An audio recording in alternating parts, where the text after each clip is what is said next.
Prestige group ಮುಖ್ಯಸ್ಥರ ವಿರುದ್ಧ FIR ದಾಖಲಿಸಲು ಕೋರ್ಟ್ ಖಡಕ್ ಆದೇಶ. ಪ್ರಾಣ ಬೆದರಿಕೆ ಹಾಗೂ ಸಂಧಾನದ ಒತ್ತಡದ ಗಂಭೀರ ಆರೋಪ. ಪ್ರೆಸ್ಟೀಜ್ ಗ್ರೂಪ್ನ ಜಯ್ಯದ್ ಸಾದಿಕ್, ನಯೀಂ ನೂರ್ ಮತ್ತು ಸೊರಹುನ್ಸೆ ವೆಂಕಟೇಶ್ ವಿರುದ್ಧ ತನಿಖೆ ನಡೆಸುವಂತೆ ಮಾನ್ಯ ನ್ಯಾಯಾಲಯವು ನೇರ ನಿರ್ದೇಶನ ನೀಡಿದೆ.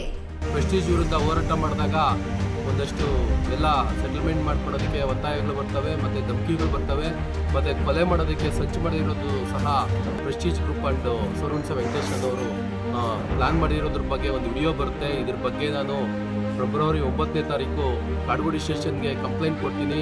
ಆದರೆ ಈ ಪೊಲೀಸವರು, ಕಾಡುಗೋಡಿ ಸ್ಟೇಷನ್ ಇನ್ಸ್ಪೆಕ್ಟರ್ ಮತ್ತು ಇನ್ನೊಂದು 10 ಮೇಲಧಿಕಾರಿಗಳು ಈ ಪ್ರೆಸ್ಟೀಜ್ ಅವ್ರ ಜೊತೆಯಲ್ಲಿ ಶಾಮೀಲಾಗಿರೋದ್ರಿಂದ ನನ್ನ ಕಂಪ್ಲೇಂಟ್ನ ತಗೊಂಡು FIRನ ಮಾಡೋದಿಲ್ಲ.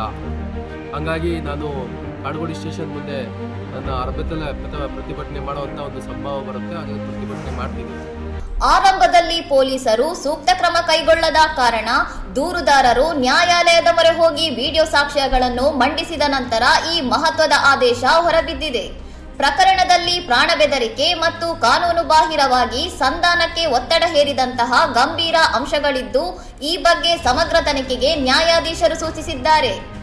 ಮಹಜರು ಪ್ರಕ್ರಿಯೆ ವೇಳೆ ನಿಯಮಬಾಹಿರವಾಗಿ ವರ್ತಿಸಿದ ಆರೋಪದ ಮೇಲೆ PSI ಮಠಪತಿ ಅವರ ವಿರುದ್ಧವೂ ಮೇಲಾಧಿಕಾರಿಗಳಿಗೆ ದೂರು ಸಲ್ಲಿಕೆಯಾಗಿರುವುದು ಪ್ರಕರಣಕ್ಕೆ ಹೊಸ ತಿರುವು ನೀಡಿದೆ.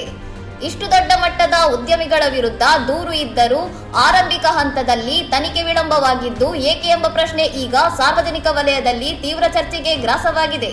ಇನ್ನಷ್ಟು ಸುದ್ದಿಗಳಿಗಾಗಿ ನೋಡ್ತಾ ಇರಿ ಸೌರಂ ಟಿವಿ.